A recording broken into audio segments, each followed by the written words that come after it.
and welcome to Mr. Randy's Wine and Spirits. I am Mr. Randy, and we're here again today for another episode of The Final Pour. If you're new to the channel, hello and welcome. To all my returning viewers, always good to see you. Come on in, let's have a drink. So what is a Final Pour episode? Well, Final Pour episode is the third and final part of the whiskey series review that I do. First part is off the rip. I get it home, crack it open, have the first pour, and share my first impressions with you because I love you. I really, really do. Part two is right about here in the midway.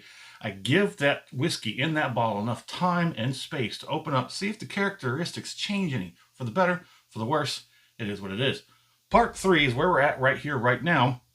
The final pour. That might be pretty close to 3 pours actually, but I think you get the idea. This will be gone by the end of the day, sometime after this video. So, final pour today is going to be the Highland Part 12 Viking Honor. Comes in at 43%. It is a single malt. It says it's spicy and well-rounded. So, I'm going to pop the cherry on this and say that, or spoiler, that this whiskey was better the second half of the bottle than the first half. It really did open up after a week or so. I think it was like 2.5 weeks or something. So like 2.5 weeks, I drank this pretty fast. Once it got past that first part, it went pretty fast. And it got down to the second part, it went even faster. And we got down to this final pour. Yeah, that might be 2 more pours after this.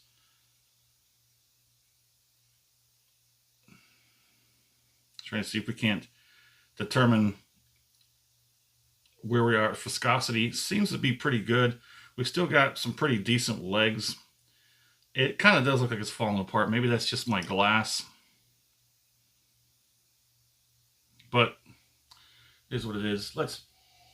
By the time I get it to the nose, I'm already getting, let's see, that citrus, that orangey citrus, like spice, orange and spice. So nice. It's got a nice, relaxed, mellow, but just a little bit of spiciness to the nose. It's actually very nice. Reminds me of the Glenmorangie. It really does. It's that orange, that citrus and spice. It's very, very nice. Let's go ahead and get it on the palate.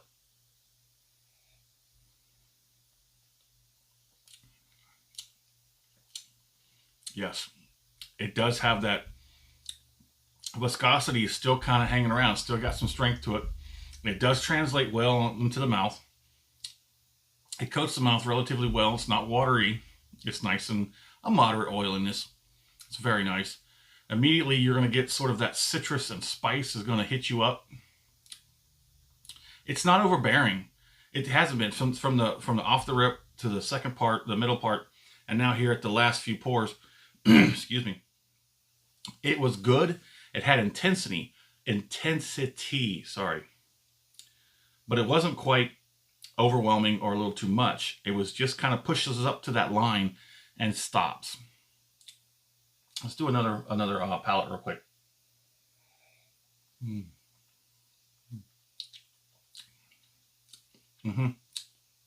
It does. It's very reminiscent of that Glenmorangie, except it really does have a little bit more of a ex-bourbon finish, maybe. I don't recall all the information I did get on this. I think it might be the glass, because I think I've gotten better viscosity out of this. I maybe need to strip it with some vinegar or something. It's got some here and there. Like I said, it's probably the glass. Probably needs to be stripped with some vinegar. Might have some oils in there. Let's go ahead and get a finish on it.